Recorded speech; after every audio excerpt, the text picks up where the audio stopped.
Hello दोस्तों, स्वागत है आप सभी का आपके अपने यूट्यूब चैनल एजुकेटेड भारत में। दोस्तों, आज हम मॉडर्न हिस्ट्री का एक इम्पॉर्टेंट टॉपिक देखने वाले हैं जो है असहयोग आंदोलन। इससे पहले के सभी टॉपिक्स हम कवर कर चुके हैं। अगर आपने अभी तक नहीं देखा है तो प्लेलिस्ट में जाकर मॉडर्न हिस्ट्री ओपन करके ज़रूर देख लीजिए, क्योंकि सारे मोस्ट इंपॉर्टेंट है और बार बार एग्जाम में पूछे जाते हैं।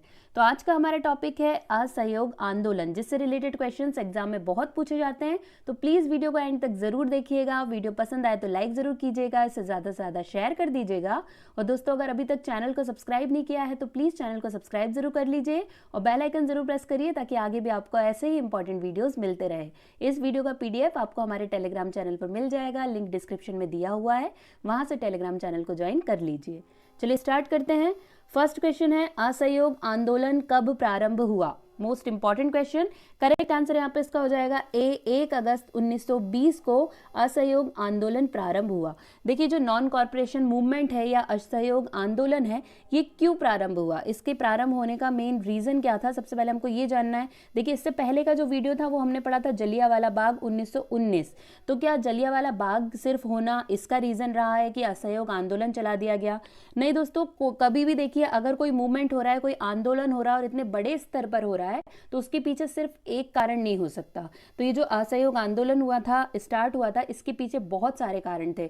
जैसे उस टाइम पे देखिए, जो प्रथम विश्व युद्ध 1918 में प्रथम विश्व युद्ध खत्म हुआ था। तो प्रथम विश्व युद्ध के बाद क्या हो गए थे, सारे टैक्स बढ़ा दिए गए थे।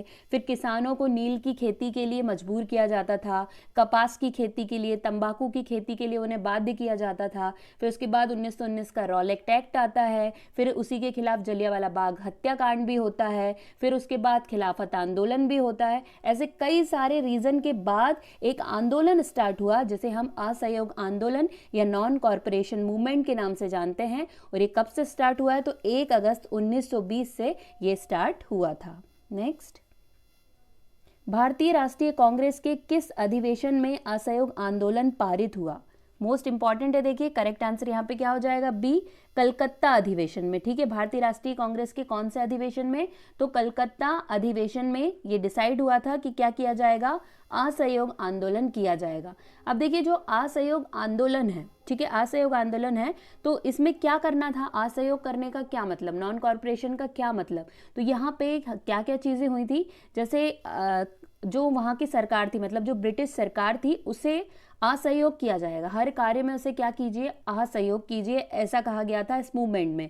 जैसे जितने बड़े बड़े नेता थे, उनके पास जो उपाधि थी वो उन्होंने वापस कर दी। जैसे गांधी जी के पास उपाधि थी केसरे हिंद की। किसकी उपाधि थी? केसरे हिंद की, ये उन्होंने लौटा दी। जमुना लाल बजाज के पास राय बहादुर की उपाधि थी, ये भी उन्होंने लौटा दी। ठीक है, तो ऐसे कई सारे लोगों ने क्या करी, अपनी उपाधि लौटा दी। ठीक है, साथ ही साथ क्या करा, विदेशी वस्तुओं का बहिष्कार किया गया। बहुत ज्यादा क्या मात्रा में विदेशी वस्तु, चाहे कपड़े हो या कोई भी सामान हो विदेशी, उसका क्या किया गया, बहिष्कार किया गया।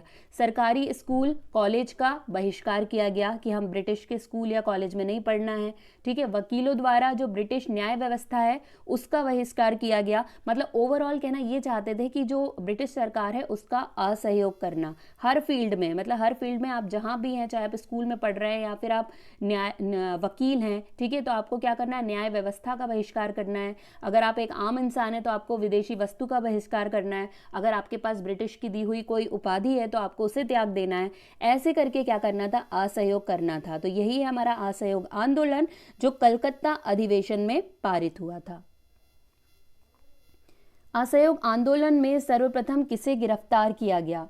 तो यहाँ पे इसका करेक्ट आंसर हो जाएगा सी, मोहम्मद अली। ठीक है, मोहम्मद अली जो थे, इनका नाम आप किस मूवमेंट से जानते हैं? तो खिलाफत आंदोलन। ठीक है, खिलाफत आंदोलन का एक बहुत बड़ा नेता हम किसे कह सकते हैं, मोहम्मद अली को कह सकते हैं।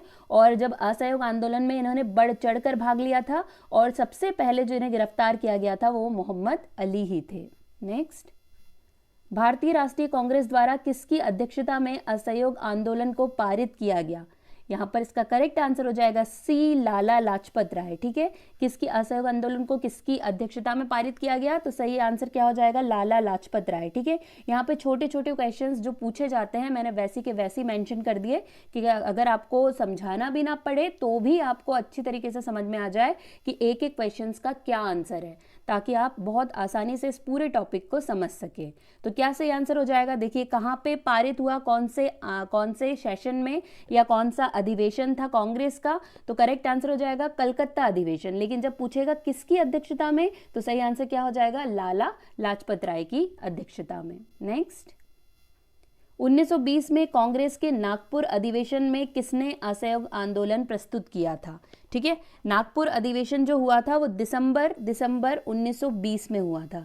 ठीक है, एक ये चीज और पूछी जाएगी आपसे कि इसके अध्यक्ष कौन थे, तो इसके अध्यक्ष थे हाकिम अजमल खान। आपको याद रखना, हाकिम अजमल खान इसके अध्यक्ष थे। ठीक है, 1920 में कहाँ पर हुआ है, ये नागपुर में हुआ अधिवेशन है और ये विशेष अधिवेशन था।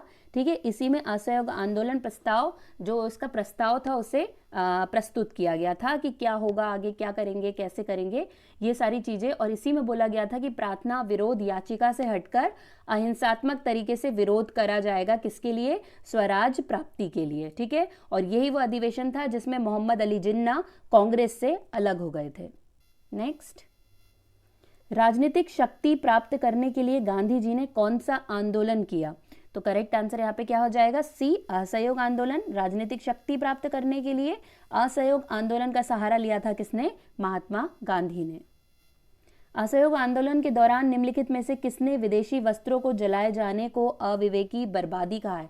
देखिए मोस्ट इंपॉर्टेंट क्वेश्चन है, क्योंकि सभी फेवर में थे कि विदेशी वस्तुओं को जलाया जाए, लेकिन एक व्यक्ति थे जो फेवर में नहीं थे, जो कह रहे थे कि ये चीज़ों की बर्बादी है, भले ही ब्रिटिश का है तो इससे कोई फर्क नहीं पड़ता, लेकिन फिर भी ये चीज़ों की बर्बादी है।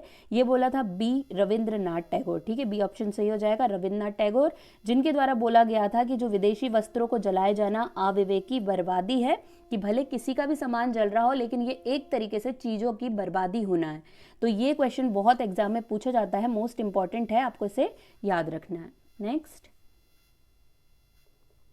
राहुल सांकेत्यान असहयोग आंदोलन में कहां से सक्रिय थे? करेक्ट आंसर इसका हो जाएगा दोस्तों सी, छपरा से। देखिए जब असहयोग आंदोलन हुआ तो वो सिर्फ एक जगह से स्टार्ट नहीं हुआ, वो कई सारे मतलब धीरे धीरे धीरे पूरे देश में फैलने लगा था। तो ये बहुत पूछा जाता है कि कहाँ कहाँ से नए नए नाम आते हैं और वो आपसे पूछा जाता है कि किस जगह से है, तो आपको याद रखना है ये छपरा से थे। नेक्स्ट, असहयोग आंदोलन का प्रस्ताव निम्नलिखित में से किसके द्वारा लिखा गया? ये एक बहुत इंपॉर्टेंट क्वेश्चन है। करेक्ट आंसर यहाँ पर हो जाएगा इसका डी, महात्मा गांधी। ठीक है, असहयोग आंदोलन का जो प्रस्ताव है, ठीक है, अभी हमने देखा कि नागपुर अधिवेशन में प्रस्ताव पारित हुआ है, लेकिन ये प्रस्ताव किसके द्वारा लिखा गया है? तो यहाँ पे करेक्ट आंसर इसका हो जाएगा महात्मा गांधी। महात्मा गांधी जी के द्वारा असहयोग आंदोलन का प्रस्ताव लिखा गया था। निम्नलिखित में से किसने असहयोग आंदोलन के दौरान अपनी वकालत छोड़ दी? यहाँ पे सही आंसर इसका हो जाएगा उपरोक्त में से कोई नहीं। देखिए मोतीलाल नेहरू, सीआर दास, तेज बहादुर सप्रू, इन्होंने अपनी वकालत नहीं छोड़ी थी लेकिन न्याय व्यवस्था का बहिष्कार किया था। ठीक है, उपरोक्त में से कोई नहीं होगा। सिर्फ असहयोग आंदोलन में क्या बोला गया था कि जो न्याय व्यवस्था है उसका बहिष्कार करना है। ठीक है, वकालत नहीं छोड़नी थी। नेक्स्ट, असहयोग आंदोलन के दौरान नेशनल कॉलेज कलकत्ता के प्रधानाचार्य किसे बनाया गया? करेक्ट आंसर हो जाएगा सी, सुभाष चंद्र बोस को असहयोग आंदोलन के दौरान नेशनल कॉलेज कलकत्ता के प्रधानाचार्य के रूप में या प्रिंसिपल बनाया गया था। तिलक स्वराज फंड की स्थापना निम्नलिखित में से किस आंदोलन के समय की गई थी? मोस्ट इंपॉर्टेंट है, करेक्ट आंसर हो जाएगा डी, असहयोग आंदोलन। जब नॉन कॉर्पोरेशन मूवमेंट था, देखिए दोस्तों कब से, 1 अगस्त 1920 इसकी डेट है। और जब आप देखेंगे कि तिलक की डेथ कब हुई है, ठीक है, बाल गंगाधर तिलक की डेथ कब हुई है, तो वो भी 1 अगस्त 1920 को ही हुई है। ठीक है, तो जब ये मूवमेंट स्टार्ट होने वाला था उसी दिन क्या हो गई थी, बाल गंगाधर तिलक जी की डेथ हो गई थी। तो इनकी डेथ के बाद क्या किया गया, एक तिलक फंड बनाया गया। ठीक है, ये जो तिलक फंड है इससे, इसकी सहायता से इसमें कई सारे पैसे इकट्ठे किए गए और इसका यूज किसमें, शिक्षा में, चिकित्सा में, व्यवसाय पर ये जो फंड था इसके पैसों को खर्च किया गया था। तो कौन से आंदोलन के टाइम पे, तो आप अच्छे से याद रख सकते हैं कि 1 अगस्त को इनकी डेथ हुई है और 1 अगस्त को स्टार्ट हुआ है असहयोग आंदोलन। असहयोग आंदोलन के दौरान दरभंगा रियासत के ज्यादती के विरोध में किसने चंपारण आंदोलन के तर्ज पर बिहार में आंदोलन प्रारंभ किया? तो यहाँ पर इसका करेक्ट आंसर हो जाएगा ए, विशुभरण प्रसाद। देखिए इस तरह के क्वेश्चन बहुत पूछे जाने लगे हैं। अगर आप MPPSC, BPSC, PSC के एग्जाम देते हैं स्टेट लेवल के, तो इस तरह के क्वेश्चन बहुत पूछे जाते हैं। तो आपको ये याद रखना है कि सही आंसर क्या हो जाएगा, विशुभरण प्रसाद। आंध्र प्रदेश के चिराला पिराला शहर में नगर पालिका कर बढ़ा देने की वजह से किसके नेतृत्व में शहर के बासिंदों ने शहर का परित्याग कर दिया था? तो यहाँ पर इसका करेक्ट आंसर हो जाएगा सी, दुगा लिरजा कृष्णैया। ठीक है, दुगा लिरजा कृष्णैया, इनका नाम आपको याद रखना है, क्योंकि देखिए ये सारे जो मूवमेंट थे वो कहीं ना कहीं असहयोग आंदोलन के आसपास के मूवमेंट है, उस समय होने वाली घटनाएं हैं, तो एग्जाम में बहुत पूछ ली जाती है। स्वराज की गंध से मेरे नथुने फटने लगे हैं, किसका कथन है? करेक्ट आंसर यहाँ पे हो जाएगा बी, महात्मा गांधी का ये कथन है। ठीक है, स्टेटमेंट बहुत एग्जाम में पूछे जाते हैं। तो ये स्वराज की गंध से मेरे नथुने फटने लगे हैं, ये किसने कहा था? ये कहा था महात्मा गांधी ने। एक वर्ष में स्वराज का नारा गांधी जी ने किस आंदोलन के दौरान दिया है? तो इसका करेक्ट आंसर क्या हो जाएगा? इसका करेक्ट आंसर है ए, असहयोग आंदोलन। जब नॉन कॉर्पोरेशन मूवमेंट स्टार्ट होने वाला था, जब 1920 में अधिवेशन हुआ था और उसमें इसे पास किया गया था इसका प्रस्ताव, तभी गांधी जी ने ये कहा था कि एक वर्ष में हम स्वराज प्राप्त कर लेंगे। ठीक है, इसमें जब जो अपनी जनता थी, मतलब उनमें जोश भरने के लिए गांधी जी ने कहा था कि अगर सबका सहयोग रहा और ब्रिटिश सरकार का असहयोग किया तो हम एक वर्ष में स्वराज प्राप्त कर लेंगे। निम्नलिखित में से कौन सा कथन असहयोग आंदोलन के संबंध में सही नहीं है? यहाँ पर इसका करेक्ट आंसर हो जाएगा डी, काकोरी कांड की वजह से गांधी जी ने यह आंदोलन वापस लिया। ठीक है, ये सही नहीं है, बाकी सब सही है। इस आंदोलन की अवधि 1920 से 22 तक थी। एक वर्ष में स्वराज की घोषणा गांधी जी ने सर्वप्रथम यंग इंडिया के एक लेख के माध्यम से की थी, ये भी बिल्कुल सही है। इसी आंदोलन के दौरान पेंड्रा नदी पाहू तालुका में कर ना अदा करने का आंदोलन चलाया गया था। ये सारी बातें सही है। देखिए काकोरी कांड जो हुआ है वो 1925 में हुआ है, और यहाँ पे हम देख रहे हैं ऑलरेडी कि 1922 में ये आंदोलन समाप्त हो गया है। तो ये आंदोलन समाप्त हुआ था चोरा चोरी की घटना के बाद। असहयोग आंदोलन गांधी जी ने वापस लिया था चोरा चोरी की घटना के बाद, ना कि काकोरी कांड की घटना के बाद। तो ये ऑप्शन करेक्ट हो जाएगा। असहयोग आंदोलन के प्रभाव से कौन सी एक घटना घटित नहीं हुई थी? तो यहाँ पर इसका सही आंसर हो जाएगा डी, महिलाओं को मत अधिकार। ठीक है, असहयोग आंदोलन के प्रभाव से ब्रिटिश अदालतों का बहिष्कार करना था, सरकारी विद्यालयों का बहिष्कार करना था, स्वदेशी को प्रोत्साहन देना था, लेकिन महिलाओं को मत अधिकार मिले ऐसा कुछ नहीं था। ठीक है, तो डी आंसर करेक्ट हो जाएगा। असहयोग आंदोलन वापस लेने के लिए गांधी जी के विरुद्ध निंदा प्रस्ताव किसने प्रस्तुत किया? ठीक है, ये मोस्ट इंपॉर्टेंट क्वेश्चन है। तो इसका सही आंसर हो जाएगा ए, डॉक्टर मुंजे। डॉक्टर मुंजे ने ये कहा था कि गांधी जी जो है वो असहयोग आंदोलन उन्होंने क्या कर लिया था, वापस ले लिया था। तो वापस लेने के लिए गांधी जी के विरुद्ध एक निंदा प्रस्ताव भेजा था, किसने? डॉक्टर मुंजे ने। क्योंकि देखिए जब ये आंदोलन बंद हुआ था तब ऐसा था कि ये आंदोलन बहुत अच्छे तरीके से चल रहा था और सभी को लग रहा था कि हाँ हम स्वराज प्राप्त कर लेंगे, लेकिन सडनली एक घटना होती है, चोरा चोरी कांड होता है, और इसकी वजह से एक इतना बड़ा आंदोलन बंद कर देना, तो ये सभी को बहुत ज़्यादा गलत लगा था। और इस टाइम पे गांधी जी को बहुत ज़्यादा विरोध का सामना करना पड़ा था। तो उसी टाइम का एक विरोध था जो डॉक्टर मुंजे ने निंदा प्रस्ताव पारित किया था, किसके लिए? गांधी जी के विरुद्ध में, कि ऐसे कैसे इन्होंने असहयोग आंदोलन को बंद कर दिया या वापस ले लिया। निम्नलिखित में से किसने तार द्वारा महात्मा गांधी को चोरा चोरी की घटना की सूचना दी थी? यहाँ पर इसका करेक्ट आंसर हो जाएगा बी, दशरथ प्रसाद द्विवेदी। नाम बहुत इंपॉर्टेंट है, क्वेश्चन पूछा जाता है एग्जाम में। देखिए ये तो कई बार घटनाएं सबने पढ़ी है कि असहयोग आंदोलन हुआ है तो बंद हुआ है, चोरा चोरी के कारण हुआ है, सभी ने पढ़ा, लेकिन इसकी सूचना गांधी जी तक पहुंची कैसे? तो ये तार के माध्यम से किसने? दशरथ प्रसाद द्विवेदी के द्वारा ये सूचना तार के माध्यम से गांधी जी तक पहुंचाई गई थी। और इस सूचना को पढ़ने के बाद गांधी जी को ऐसा लगा कि हम तो अहिंसात्मक आंदोलन करना चाहते थे, लेकिन यहाँ तो हिंसा होने लगी, तो इस वजह से हम इस आंदोलन को क्या करेंगे? वापस ले लेंगे। चोरा चोरी की घटना घटित हुई, करेक्ट आंसर यहाँ पर हो जाएगा बी, 5 फरवरी 1922 को। ठीक है, चोरा चोरी की घटना कब घटित हुई है? तो 5 फरवरी 1922 को ये घटना हुई है। कहाँ पर हुई है? तो गोरखपुर जिले में हुई थी। कहाँ पर हुई थी? गोरखपुर जिले में हुई थी ये, यूपी में। और देखिए इसमें क्या हुआ था, पुलिस पर अत्याचार किया गया था। ठीक है, यहाँ पे क्या हुआ था, जो आंदोलनकारी की भीड़ थी उन्होंने 21 सिपाही और थानेदार को थाने के अंदर ही बंद करके आग लगा दी थी, जिसके कारण क्या हुआ था कि सभी पुलिस वाले मारे गए थे। ठीक है, ये जब घटना हुई तो गांधी जी को लगा कि बहुत बड़ी हिंसा हो गई है, और इसके बाद गांधी जी ने असहयोग आंदोलन को वापस ले लिया था, लेकिन उनको विरोध का सामना करना पड़ा था, क्योंकि ये एक बहुत छोटी घटना थी और सिर्फ एक भारत के एक छोटे से हिस्से में हो रही थी। इसके लिए पूरे भारत में चलने वाले असहयोग आंदोलन को वापस ले लेना एक बहुत ही गलत फैसला था। नेक्स्ट, महात्मा गांधी ने 1922 में असहयोग आंदोलन को क्यों वापस लिया था? देखिए वही क्वेश्चन आ गया।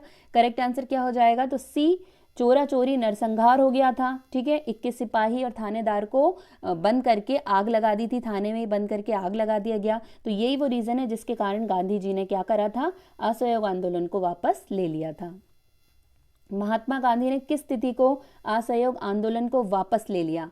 करेक्ट आंसर हो जाएगा डी, 12 फरवरी। देखिए 5 फरवरी को होता है चोरा चोरी कांड, और इसके बाद ही 12 फरवरी को गांधी जी क्या करते हैं? असहयोग आंदोलन को वापस ले लेते हैं। चोरा चोरी नरसंहार के वक्त गांधी जी कहाँ थे? इसका करेक्ट आंसर हो जाएगा डी, बारडोली में। ठीक है, बारडोली गुजरात में गांधी जी थे जब चोरा चोरी कांड हुआ था, और तार के माध्यम से इन्हें पता चला था कि ऐसी एक घटना गोरखपुर में घटी है। गांधी जी ने अखिल भारतीय कांग्रेस समिति की किस बैठक में असहयोग आंदोलन को वापस ले लिया? तो यहाँ पे करेक्ट आंसर हो जाएगा ए, बारडोली। ठीक है, गांधी जी ने अखिल भारतीय कांग्रेस समिति की बारडोली बैठक में असहयोग आंदोलन को वापस ले लिया था। किस घटना के बाद महात्मा गांधी ने असहयोग आंदोलन को अपनी हिमालय जैसी भूल बताई थी? तो इसका करेक्ट आंसर यहाँ पर हो जाएगा बी, चोरा चोरी नरसंहार। ठीक है, किस घटना के बाद महात्मा गांधी ने असहयोग आंदोलन को अपनी हिमालय जैसी भूल, जबकि अगर ऐसे हम देखें तो ये कोई भूल नहीं थी, ये बहुत ही अच्छा मूवमेंट था जो चलते जा रहा था। अगर ये उस टाइम पे चलता तो शायद आज़ादी हमको तभी मिल चुकी होती।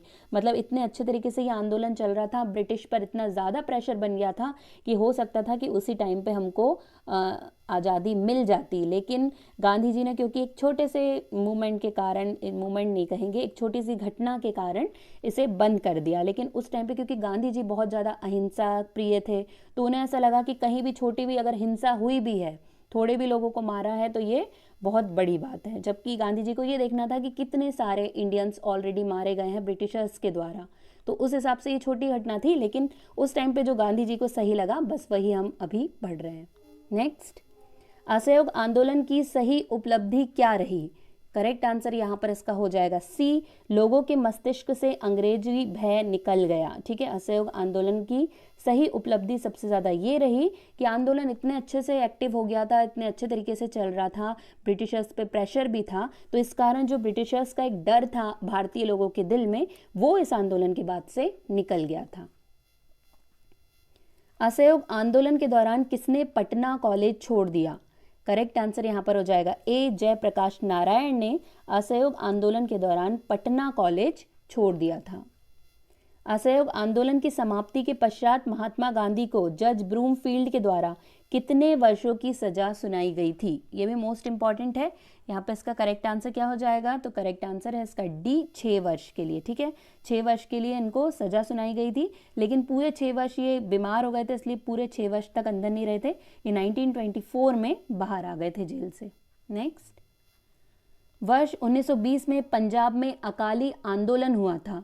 करेक्ट आंसर हो जाएगा सी, गुरुद्वारा पर नियंत्रण रखने वाले भ्रष्ट महंतों के विरोध में पंजाब में अकाली आंदोलन हुआ था। कब? 1920 में। देखिए जो मूवमेंट हम पढ़ रहे हैं उसके आसपास देश में क्या चल रहा है, ये सारी चीज़ें हमको पढ़नी पड़ती है, क्योंकि यहीं से क्वेश्चन बनते हैं। जैसे पीएससी लेवल का आप एग्जाम देंगे तो आपसे सीधी सीधी चीज़ें कभी भी नहीं पूछेगा, वो आपसे डीप जाके पूछेगा। तो आपको याद रखना है कि सेम ईयर जब कोई बड़ा मूवमेंट चल रहा है तो उसके साथ साथ छोटी छोटी और कौन से मूवमेंट है, ये सभी आपको याद रखने हैं। निम्नलिखित में से किस शैक्षणिक संस्थान की स्थापना असहयोग आंदोलन के दौरान हुई? करेक्ट आंसर यहाँ पर इसका क्या हो जाएगा? तो करेक्ट आंसर है डी, उपरोक्त में से कोई भी नहीं। ठीक है, काशी विश्वपीठ, गुजरात विद्यापीठ, जामिया मिलिया इस्लामिया, इनमें से कोई भी नहीं। नेक्स्ट, चोरा चोरी किस जिले के अंतर्गत आता है? मोस्ट इंपॉर्टेंट है। देखिए सही आंसर क्या हो जाएगा यहाँ पे? इसका सही आंसर हो जाएगा ए, गोरखपुर जिले। ठीक है, चोरा चोरी किस जिले के अंतर्गत आता है? तो ये आता है गोरखपुर जिले के अंदर, यूपी में पड़ता है। गोरखपुर जिले के अंदर चोरा चोरी नामक एक स्थान है। असहयोग आंदोलन किस वायसराय के वक्त प्रारंभ हुआ? ये मोस्ट इंपॉर्टेंट है।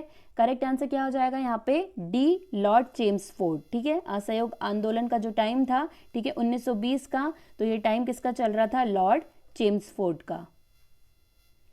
अक्टूबर 1920 में भारतीय कम्युनिस्ट पार्टी की स्थापना के लिए ताशकंद में एकत्रित हुए भारतीयों के समूह के मुखिया निम्नलिखित में से कौन थे? करेक्ट आंसर यहाँ पे क्या हो जाएगा? तो इसका करेक्ट आंसर है डी, एम.एन. राय। ये आपको याद रखना है क्योंकि एग्जाम में बहुत ज्यादा पूछा जाता है। अब बारी है लास्ट क्वेश्चन की। 1920 के अहमदाबाद अधिवेशन में निम्नलिखित में से किसने संपूर्ण स्वराज को कांग्रेस का लक्ष्य मानने का प्रस्ताव रखा? सही आंसर हो जाएगा बी, हसरत मोहानी। ठीक है, देखिए 1920 से रिलेटेड जितनी भी घटनाएं सब कुछ पढ़नी होती है। तो जब अहमदाबाद अधिवेशन हुआ तो उसमें संपूर्ण स्वराज को कांग्रेस का लक्ष्य मानने का प्रस्ताव किसके द्वारा रखा गया? तो वो रखा गया हसरत मोहानी के द्वारा। यहीं पे दोस्तों हमारे सारे क्वेश्चंस कंप्लीट हो गए हैं। आशा करती हूँ आपको वीडियो पसंद आया हो। वीडियो पसंद आया हो तो एक लाइक जो हमें बहुत मोटिवेट करता है, इसलिए प्लीज़ एक लाइक ज़रूर कीजिएगा। वीडियो को ज़्यादा से ज़्यादा शेयर कीजिएगा। आज के लिए बस इतना ही। अब आपसे मुलाकात होगी एक नए वीडियो के साथ। तब तक के लिए पढ़ते रहिए, आगे बढ़ते रहिए। जय हिंद, जय भारत।